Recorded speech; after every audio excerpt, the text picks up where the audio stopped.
Dios los bendiga, mis queridos hermanos y amigos, en este maravilloso y precioso día. Vamos al libro, por favor, de Mateo. Mateo 19:26. La palabra del Señor lee de esta manera. En el nombre del Padre, del Hijo y del precioso Espíritu Santo. Dice, y mirándolos Jesús les dijo, para los hombres esto es imposible, mas para Dios todo es posible. Le repito, dice, mirándolos Jesús les dijo, para los hombres esto es imposible, mas para Dios todo es posible. Padre amado, gracias. Muchas gracias en este día. Ayúdame, Espíritu Santo. Ayúdame, por favor, ayúdame a hablar esta preciosa verdad para la gloria y la honra de Jesús. Solamente a Jesús sea toda gloria y honra por los siglos de los siglos. Amén y amén. Hay otro pasaje en el libro de Lucas. Lucas 1:37 dice, porque nada hay imposible para Dios. Nada hay imposible para Dios. Cuando nos remontamos a la Biblia, encontramos milagros, pues desde el Antiguo Testamento, en el Nuevo Testamento hay tantos y tantos milagros, ¿verdad? Vemos el milagro, por ejemplo, cuando Dios sacó al pueblo de Israel, lo sacó de Egipto. Un tremendo milagro, ¿no? Dios hizo milagros tras milagros y tras milagros. Cuando hizo llover maná del cielo para alimentar a su pueblo, agua de la roca. Dios usó a Moisés, milagros que son inexplicables. Cuando Moisés abrió el mar rojo, Dios hizo un milagro tremendo y el pueblo de Israel pasó en seco. Y cuando intentaron pasar los egipcios, murieron ahogados, el mar se cerró. Y podemos ver tantos y tantos otros milagros cuando Abraham llevó a su hijo Isaac para sacrificar a Dios y el ángel le dijo, Dios sabe, conoce tu corazón. Le dijo a Abraham, no lo hagas, ahí en la zarza está la oveja, el carnero para el sacrificio. Pero ya Isaac estaba puesto sobre el leño para ser sacrificado. Ya estaba atado. Pero mire usted, Dios probó el corazón de Abraham hasta el final, hasta el límite. Por eso Dios dice, llama a Abraham mi amigo. Y podemos ver tantos y tantos. Por ejemplo, el milagro de estos 3 muchachos hebreos en el horno de fuego, que no se quemaron ni olían a quemado. Sin embargo, la gente que los tiró al horno de fuego se murieron porque estaba el horno calentado 3 veces más. Y miramos otros milagros como el de Daniel. Daniel se caminó en ese foso de leones. No lo pudieron ni tocar a Daniel. Y hemos visto milagros tras milagros en la Biblia, mis queridos hermanos y hermanas. Y por ahí podremos enumerar Elías, Enoc, tantos y tantos milagros, ¿verdad? Que Dios ha hecho en la Biblia, ha hecho a través de los siglos. Pero también vemos a Jesús, el milagro más grande. Jesús resucitando de la cruz del Calvario. Mire, Jesús muere en la cruz, pierde hasta la última gota de su sangre, ya no tiene sangre ni agua, pero sin embargo al tercer día resucita dentro de los muertos. Resucita, ese muerto que fue enterrado, resucita, ese cuerpo se convierte en un cuerpo glorificado, desaparece el cuerpo de muerto. Dios, su cuerpo lo transformó en un cuerpo glorificado. Y el milagro es que Jesús traspasa las paredes con un cuerpo glorificado y puede comer y puede tomar y lo pueden tocar y todo. Imagínense, el milagro más grande para mí es uno de ellos, ¿verdad? Que Jesús resucitó dentro de los muertos al tercer día y salió con un cuerpo glorificado que podía traspasar las paredes y comer y beber y lo podían tocar. Porque le dijo a Tomás, toca, acá está mi mano para que sepas que verdaderamente soy yo, ¿no? Y podemos ver que sanó a tantos enfermos, a paralíticos, a endemoniados. Jesús los hizo. Tantos milagros que en la Biblia no tendrían cabida para llenar todo esos milagros, ¿verdad? porque expulsó demonios, libertó a los endemoniados, sanó a la mujer de flujo de sangre, sanó a enfermos y resucitó no solamente a Lázaro, a otros que estaban muertos también, como el hijo de la viuda de Naín, que lo resucitó. Después, ¿se acuerdan del milagro de los peces? Alimentó a miles en el desierto. Milagro tras milagro. Y cuando Pedro estaba pescando, se amanecieron toda la noche, no habían pescado nada. Se aparece el Señor, le dice: Pedro, tira la red allá a ese lado. Y dice que se llenó la red con tantos pescados que ya no podían ni arrastrar, ni poder llevar a su bote, a su barco, ¿no? A su lancha, o como fuese.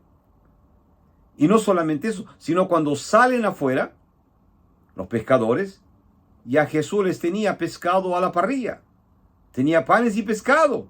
No sé si tenía café o té, lo que fuese, pero ya tenía alimentos. Amaneciendo el día, ya Jesús les tenía preparado el desayuno para Pedro y los pescadores. Ese es Jesús. Qué grandioso y poderoso Dios, ¿verdad?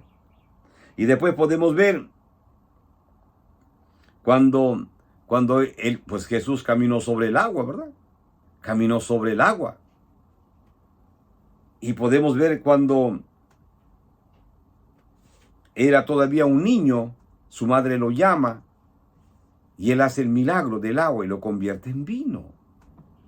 Y era solamente un niño yendo para adolescente. En fin, Dios ha hecho tantos y tantos milagros. Lo pararon el sol. Josué, ¿se acuerda de Josué? Que paró el sol para ganar la guerra. Paró el sol y la luna. Y el milagro más grande, mi querido hermano y hermana, es el cambio en su vida de usted. Que Dios ha hecho ese grandioso milagro de tener misericordia de usted y de mí y libertarnos, sacarnos de ese mundo de pecado y maldad en que vivíamos. Dios en su misericordia no permitió que muriéramos, sino que fuésemos salvos, lavados por la sangre de Cristo.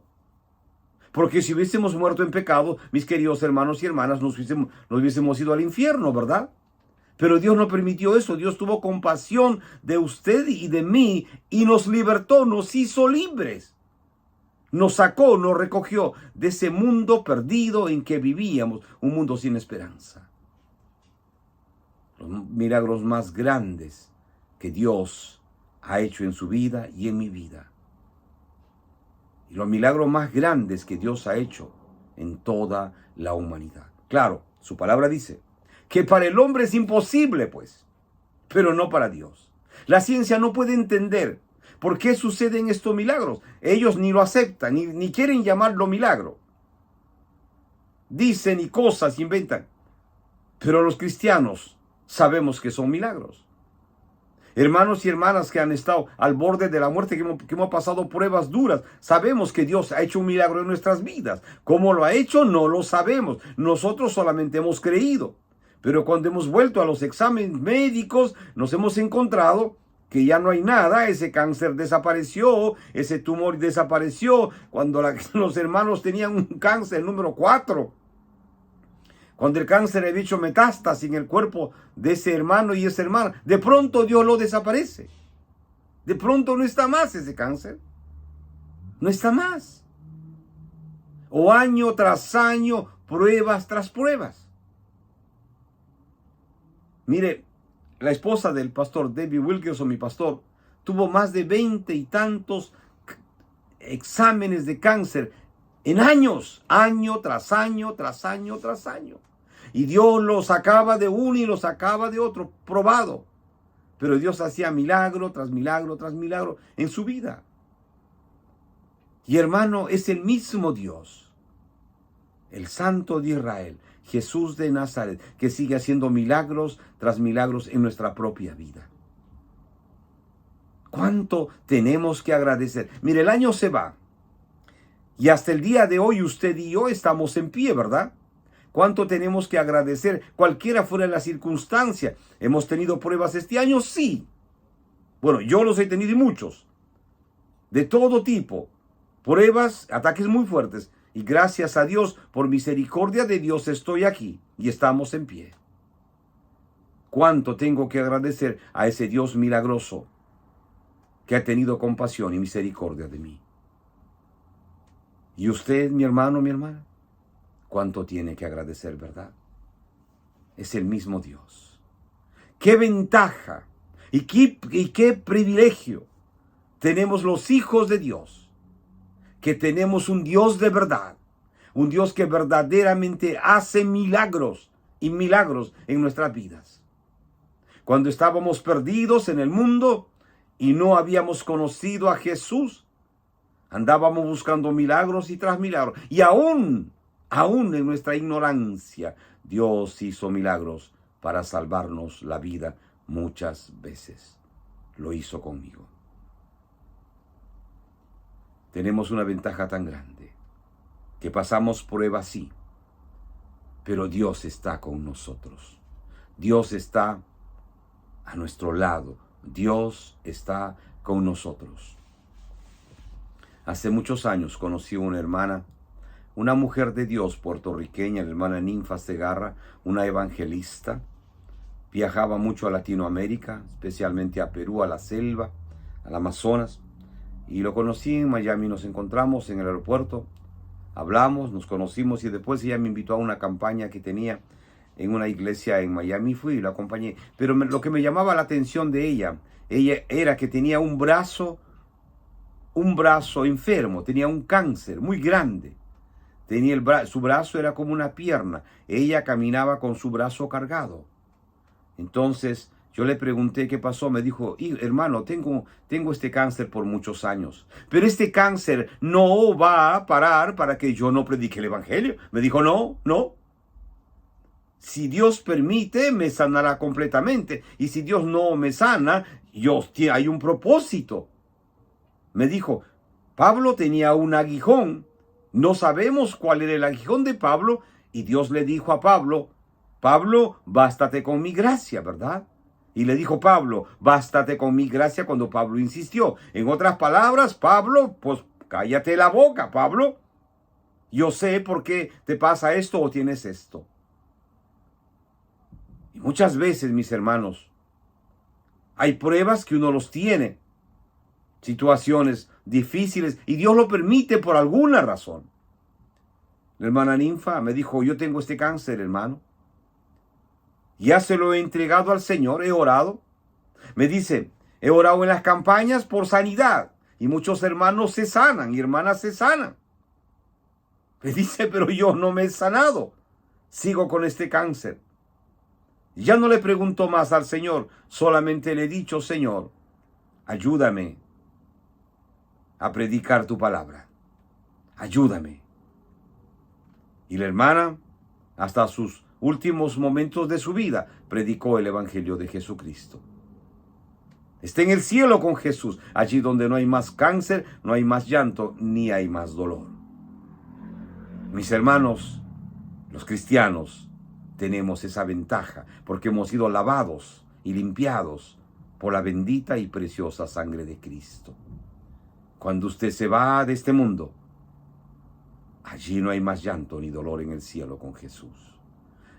Cuando Jesús resucitó, ya no tenía todos esos golpes de tanto daño en su cuerpo, destrozado su espalda.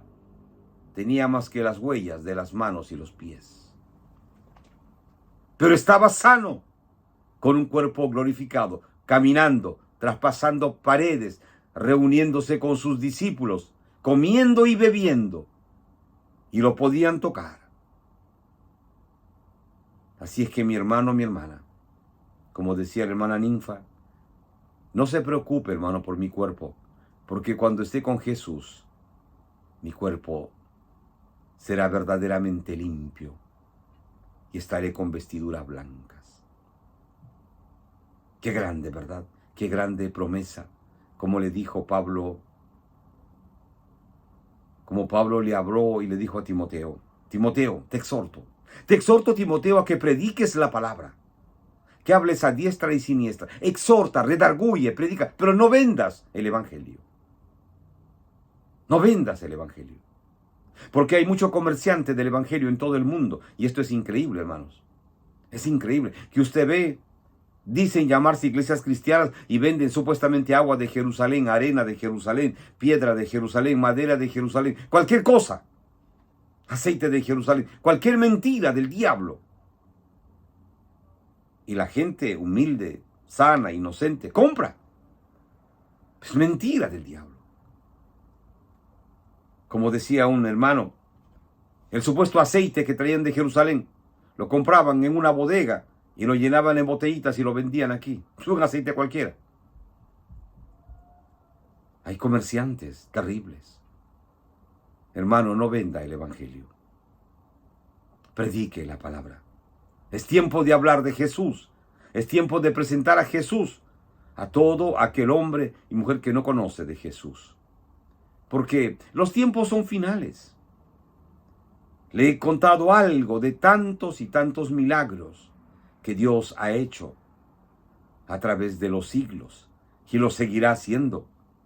Ese mismo Dios milagroso, mi querido hermano y hermana, nos ama y nos ha dejado un mensaje en Mateo 28, que hay que predicar el evangelio. Sí, que hay que predicar el evangelio, dice Mateo 28, 18 en adelante, ¿verdad? Y usted lo sabe. Tenemos que predicar la palabra, mi hermano, mi hermana. Sea usted pastor, evangelista, quien quiera o como se llame, tenga cargo o no tenga cargo, predique de Jesús, hable de Jesús, cuente su testimonio al menos y usted verá que hombres y mujeres vendrán a los pies de Jesús. Usted hable de Jesús y la palabra de Dios no vuelve vacía. El Espíritu Santo hará el trabajo, mis queridos hermanos y hermanas. Yo lo animo en este día. Cuando miramos la Biblia y miramos los milagros de Dios, es verdaderamente grandioso, ¿verdad? Imagínense, es grandioso que los mismos reyes se sorprendieron, como cuando vieron a Daniel, que el león no se lo podía comer. Cuando vieron a sus amigos, sus 3 muchachos hebreos, que el fuego no se lo podía consumir. Increíble, ¿verdad? A los ojos de los incrédulos, esto fue asombroso. Fue tan grande. Y cuando usted ve que un familiar, un paciente,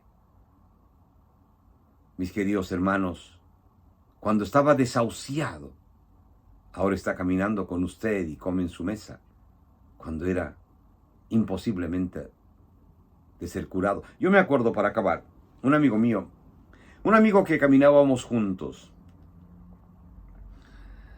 y fuimos a todo lo que el mundo ofrece, el pecado ofrece, brujos, hechiceros, borracheras, perdición. Caminábamos juntos. Pero un día yo vine a Jesús y yo volví a buscar a mi amigo Nietzsche. Nietzsche era su seudónimo, lo consideramos como Nietzsche. Entonces Nietzsche conocía a Jesús y él me dijo: sí, Quiroga, está bien para ti, pero para mí no es bueno, no estoy preparado. Me dijo: déjame vivir mi vida, soy joven, necesito vivir mi vida. Y me habló y yo le dije: pero Nietzsche, es Jesús el camino. Me decía: no, para ti está bien, para mí no, déjame, soy joven, después yo voy a venir a los pies de Cristo. Quiroga, por favor, dame espacio, dame tiempo. Yo le hablaba y él no hacía caso, hasta que finalmente pues un día me aparté, ¿no? Me alejé, seguía orando por él, porque él no quería ya que le hablase de Jesús. Me aparté, le hablé a toda la familia de ellos y me aparté, nadie quería escuchar de Jesús. Ya me marginaron porque hablaba de Jesús. Entonces ya no eran los amigos de antes que en el mundo eran. Ya no podíamos compartir lo que antes compartíamos. Les hablé de Jesús y me rechazaban toda la familia, especialmente el que era mi amigo. Pasaron meses, pasaron como 2 años y un día aparece en mi oficina el papá de Nietzsche. Aparece en mi oficina y yo me sorprendo tremendamente.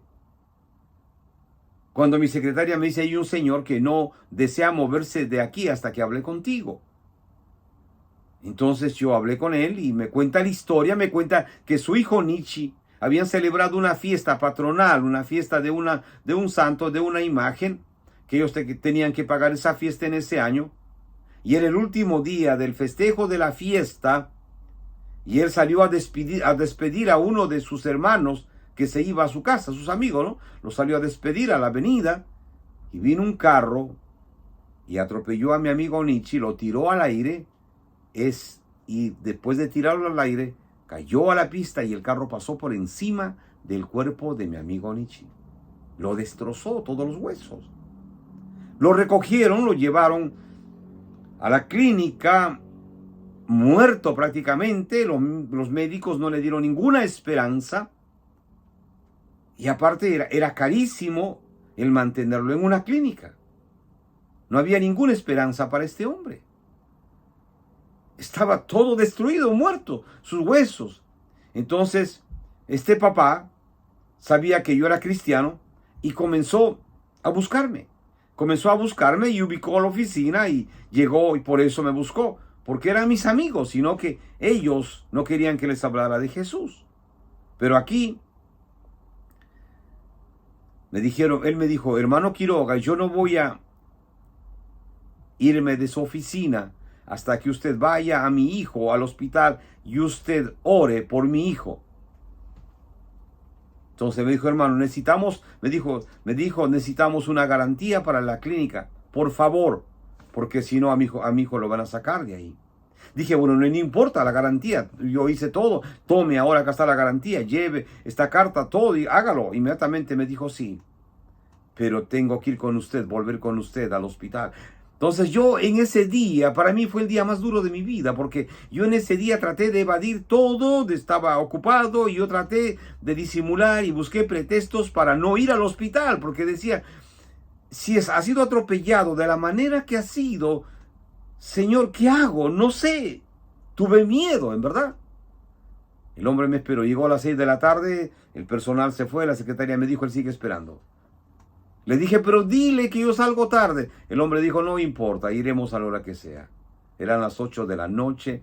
Yo sabía que a las 9 cerraba la visita. Entonces yo bajé como 8:30. Le dije, bueno, mire usted, señor, es lamentable, iré en otro día. Ya tiene usted la garantía que usted me ha pedido. No hay ningún problema.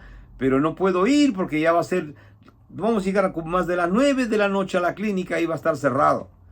Y él me dijo, señor Quiroga, no se preocupe. Yo hablé con los médicos y me dijeron que puedo ir con usted a cualquier hora de la noche, aunque la visita haya sido cerrada, no hay problema. Me monté en mi carro con él y nos fuimos a la clínica. Llegamos a la clínica y yo tenía un miedo terrible. Decía, Señor, ¿qué va a pasar? Yo les he hablado tanto de ti, que tú eres un Dios milagroso, que haces milagros y tras milagros y tras milagros, que mi misma vida es un milagro. ¿Y qué va a pasar ahora si mi amigo Nietzsche se muere y tú no haces un milagro? Entramos por emergencia, estaban los médicos, las enfermeras. Era invierno, yo me acuerdo. Y él llega, entramos un cuarto. Apenas entramos al cuarto de esa clínica, mis hermanos, olía muerto, un espíritu de muerte. Olía, se podía percibir, sentir y oler esa muerte en ese cuarto donde estaba Nietzsche. Cuando miro, digo, ¿dónde está Nietzsche? Me dice, él es. Era un hombre hueso y pellejo, jalado por cables, por alambre su cuerpo, de los pies, de la mano, de la cabeza. Se había roto cuello, columna, pierna, brazo, estaba hueso y pellejo. Sí. Y me dijo, él no tiene ninguna reacción. Y el médico me dijo, él está físicamente muerto. Él va a quedar... No, es imposible que él pueda caminar. Tiene quebrado la vértebra, la columna. Me habló de los discos, de los huesos, la clavícula, todo. Entonces, yo dije, es imposible. Pero comencé a orar. Con todo mi miedo, comencé a orar y rogarle a Dios. Comencé a orar. delante del médico, delante de las enfermeras y el padre, porque el padre quería eso, que yo orase por su hijo. Comenzamos a orar, comencé a orar solo, porque el único cristiano ahí era yo. Comencé a orar y pedir ayuda al Espíritu Santo, a rogarle. Y de pronto la enfermera dice: doctor, aquí hace demasiado calor ahora. Mire, era invierno. Era un invierno crudo. Y el doctor dice: ¿qué está pasando acá? Hace demasiado calor. Y comenzaron a abrir las ventanas. Cuando esa palabra escuché de calor, dije: gracias, aquí está el Espíritu Santo. Comencé a orar con más fuerza. Ahí volvió mi fe a mi corazón y comencé a orar y rogarle a Dios. Y comencé a reprender ese espíritu de muerte. Y comencé a orar y comencé a orar. Y de pronto el doctor, la enfermera me dijo: hay un calor. Mire, esto es imposible de soportar. Y comencé a orar y comencé a orar. Impuse las manos a Nietzsche en su frente y comencé a orar. Y después de orar, le dije: Nietzsche, si tú me escuchas, por favor. Yo agarré su mano, que estaban amarrado con cables, sus dedos, que no lo podía enderezar ni doblar. Le dije: Nietzsche, si tú me escuchas, por favor, mueve tus manos, tus dedos, por favor, Nietzsche. Y delante de todos, de los doctores y enfermeras, él comenzó a mover sus dedos poquito a poquito. Y se sorprendieron todos porque él no lo hacía. Y le dije: Nietzsche, ¿quieres aceptar a Jesús como tu Señor y Salvador personal? Y me comenzó a mover los dedos más fuerte y comenzó a hacer un sonido, así como, así, un sonido sin expresión, pero comenzó a hacer un ruido y el doctor se asustó y dijo: esto es imposible, y comenzó a mover la boca y abrió los ojos y estaba diciendo, y decía: si tú me escuchas y quieres ser salvo y aceptas a Jesús como tu Señor y Salvador personal de tu vida, por favor, agarra mi mano. Y él comenzó a agarrar mi mano y comenzó a llorar y decía: ¿aceptas a Jesús como tu Señor y Salvador personal de tu vida, Nietzsche? Y él aceptó a Jesús como su Señor y Salvador personal de su vida. Y le dije: Nietzsche, ¿tú crees que Jesús te va a sanar completamente y va a salir de aquí caminando por tu propio pie? Y él comenzó a llorar y a decir, y a mover su mano y a ajustarme más. Mire, la presencia del Espíritu Santo cayó en ese cuarto en esa madrugada.